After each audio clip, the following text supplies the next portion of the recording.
Today we're going to read reflection number 39 called Companionship from a little book called Dare to Journey with Henry Nouwen by Charles Rigma. And reflection 39 is a reflection of Galatians 5 verses 13 and 14. And there we find, "For brethren, ye have been called unto liberty. Only use not liberty for an occasion to the flesh, but by love serve one another. For all the law is fulfilled in one word, even in this, thou shalt love thy neighbor as thyself." Yeah. Doing things together. We often think that service is doing things for others. That sometimes needs to be done. But service takes on its true character when we do things with others. This is never an easy road to travel. It is the slow road requiring much patience and care. It gives credit to what another may contribute. It takes on the pace of another.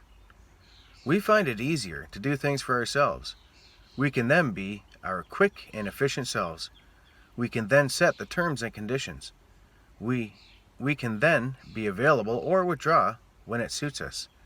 Such service may make us feel good, but it frequently disempowers the other person. Nouwen, from his experience of working with mentally and physically disabled persons at L'Arche, came to realize that true service asks for a deeper inner conviction that a slow job done together is better than a fast job done alone. Such service does not have a quick end result in view.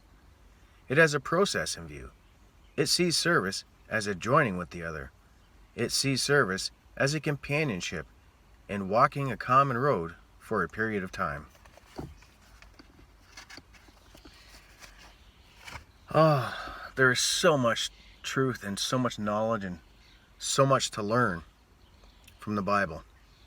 We definitely live in a society of, I want it now, give it to me now. Instant gratification, instant everything, right? Look at social media. Look how it affects your mind when you don't get a like on something you post. That is crazy stuff. But getting back to that, it's absolutely easier, and most of us will do this, to just do something ourselves, because what's that old saying, right? If you want a job done, you got to do it yourself. So we know what's done, we know the time it takes, and we can finish it and carry on with our day.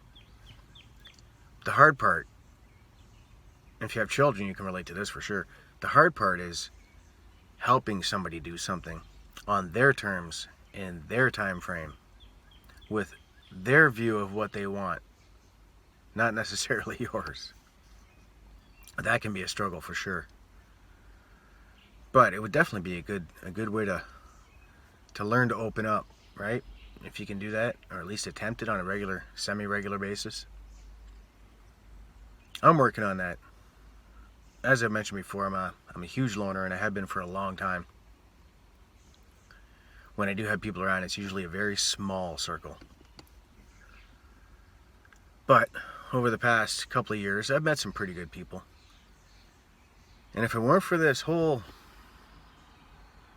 government-forced restriction stuff that's going on, I'd probably have better fellowship with those people right now. But we have fellowship. Unfortunately, most of it's on Zoom calls. But we'll get there. We'll get there. You know, the fellowship, the church of the New Testament, it was all underground and secret most of the time anyway, so maybe that's where we're supposed to be heading back to. Anyway, stuff to reflect on. Let me know what you think. And let's end this with the Lord's Prayer. Our Father, which art in heaven, hallowed be thy name. Thy kingdom come, thy will be done, in earth as it is in heaven. Give us this day our daily bread, and forgive us our debts, as we forgive our debtors.